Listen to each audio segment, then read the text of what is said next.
ہمارا عمل کیا ہے، اس کے بارے میں سورۃ آل اعراف میں اللہ سبحانہ تعالیٰ نے 5 چیزوں کو حرام کہا۔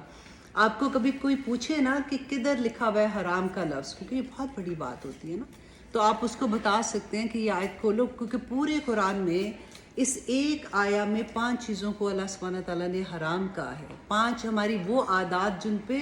عمل کے لحاظ سے ہم نے عمل کرنا تھا، اور وہ آیا کون سی ہے کہ انما حرم ربی الفواحش ما ظہر منہا وما بطن، کہ بے شک تم یقیناً سٹلی، انما جب آتا ہے نا تو بہت زور کے لیے یہ ورڈ یوز کرتے ہیں کہ بے شک تمہارے رب نے حرام کیا بے حیائی کو، وہ جو تم ظاہری طور پہ کرتے ہو اور جو تم چھپ کے کرتے ہو۔ اب صرف ابھی یہاں تک اگر رکے نا تو آپ مجھے یہ بتائیں کہ سب سے پہلے تو اگر ہمیں پتہ ہو کہ بے حیائی کیا ہے تو تبھی